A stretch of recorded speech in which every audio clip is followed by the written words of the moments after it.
Here at stage 3 of J.S. Bach's second long climb up the chromatic scale, Book 2 of the Well-Tempered Clavier, published in 1742, we encounter many wonders, and before I start talking about those, I need to say a few words about my working method in these music video projects.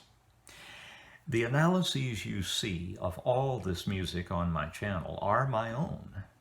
I approach each of these pieces without expectations other than those that generally apply to music of a certain genre and style period, and commence digging in order to find out for myself what the composer said and try to figure out what it might mean.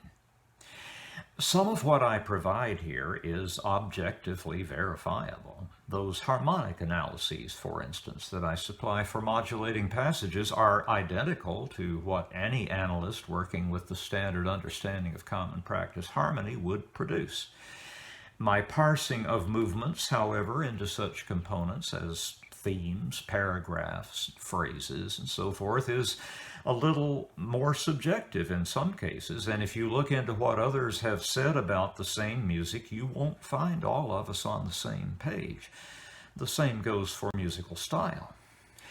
That is, of course, indicative of a subjective side to the understanding of any artistic utterance, and sometimes different readings are both possible and defensible. I have, for instance, run across a couple of preludes in Book 1 that both set forth the ideal of sonata form in embryo and could also be analyzed as fugues without too much of a stretch. It's not unusual for me to consult other commentators after I've done all of my analytical work on a project just to check myself after the fact and make sure my instincts are still reliable. There are sometimes surprises, including a few cases over the years where I've had to rethink my whole approach and have emerged from the experience a deepened musical thinker on account of having had the experience. Those cases are exceptions that prove the rule, and the rule is this: if I do the work myself, I'll retain it as part of an ever-enlarging understanding of a particular musical category, while if I merely passively absorb what others have discovered about it, it will not have the desired impact. In my life, and of course speaking only for myself, this applies in every dimension of intellectual pursuit you can name. It's not that I'm reinventing the wheel by striking out on my own. The wheel is already there. It's a given, a thing to be understood. That last bit is the mission that I have given myself. What you see in these analyses is an artifact of a process that enriched my life immeasurably over the course of however many days it took me to complete it and share it. I do relish the surprises, and that's why I often open a few books afterwards to check my work and enjoy what better writers have said about the same music. During this tour of the Well-Tempered Clavier, I've had Victor Lederer's Guide to Bach's Keyboard Music at hand and often refer to it, again, after the fact. What he says about the D major prelude we're about to hear is instructive. I'll quote his paragraph. In Book 2, Bach abandons the quirky humor of the D major prelude in Book 1 to return to more standard affects and practices for this key signature. The opening movement is a vast overture-like piece in the triumphant mood he often reserves for this key. The opening theme, built on a figure that rushes up, then descends in a mighty swaying rhythm, is very much in the same mood as several of the composer's other D major excursions, including several choruses in the B minor Mass and the spine-tingling chorus Jauchzet Frohlocket that opens the Christmas oratorio, radiant with trumpets and drums. Here, the tone is nearly identical and the outline of comparable breadth is, of course, without the splendor of chorus and orchestra. But this prelude is quite spectacular too, and it's easy to imagine it orchestrated in the same brilliant way as its choral cousins.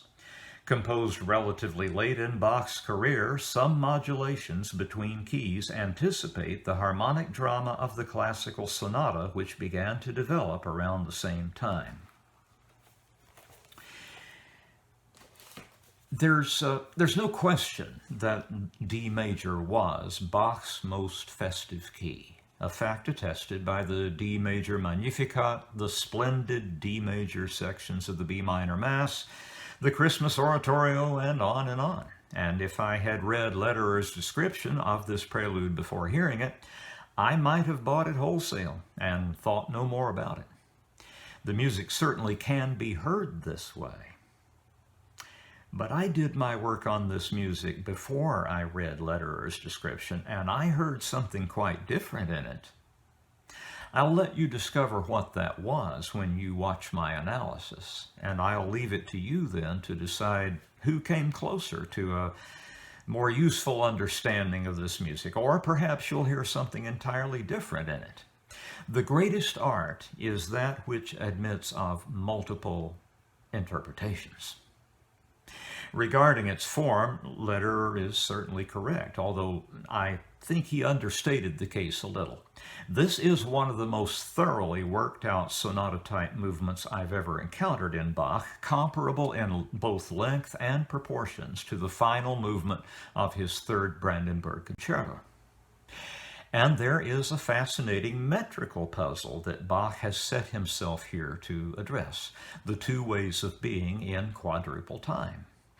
There's the flowing way, also exemplified by the Concerto Grosso movement that I just cited, incidentally, usually notated as 12/8 time, but also expressible as 4/4 time with triplet beat divisions, as in the present case. The other way is, of course, the squarer, more sober way of 4/4 time with duplet beat divisions. Here we have both, and the superimposition of those conflicting ideals at the beginning of an unusually long development section is both entertaining and instructive. The companion major key fugue is a serene and high-minded thing, after the manner known as stile antico, an ancient style, reminiscent of the high ecclesiastical counterpoint of the Renaissance polyphonists. Even though the fugue's subject looks superficially as though it might have been written by Beethoven, only the Beethoven of the Heilige Dankesang could have conceived of and penned it. The D minor movements are both furiously driven, and their total length is less than half that of the parallel major key essays. The prelude is so Vivaldi-esque, and yet not quite Vivaldi. The harmonic logic is more concentrated than what one usually hears in that Venetian master, and in fact threatens in a couple of places to slip its leash and spiral out of control. But Bach always manages to keep it reined in, if just barely, and to experience this roller coaster is to be left in a brow-mopping condition. The D minor fugue is a taut, springy thing that opens out in its second half onto a vast developmental landscape made possible by the contours of the fugue's subject, which might also easily be notated in 12/8 time. The subject begins with an ascending sequence of a rapid little wave-like pattern that lifts the music from the tonic to the dominant. I'll call that much its head motive, followed by an athletic leap to the tonic, an octave above its starting point, and a chromatic descent therefrom in longer values. The subject isn't formally closed, which adds yet another developmental possibility to that already interesting subject so easily treatable as two different motives, with the first of them inviting and receiving treatment by inversion. In addition to what I've said already, I must add that the alto's continuation in the opening fugal exposition yields a counter-subject that again sets up the tensions between triple and duple beat divisions as in the D major prelude. And the juxtaposition of those two approaches is even more jarring here than it was there. The D minor fugue is a brief thing, but a real tour de force. I don't have words to properly express how deeply I'm moved by this music, so instead of making the flailing attempt, I'll step aside and let you enjoy Tatiana Nikolayeva's beautiful playing of J.S. Bach's spectacular music.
you.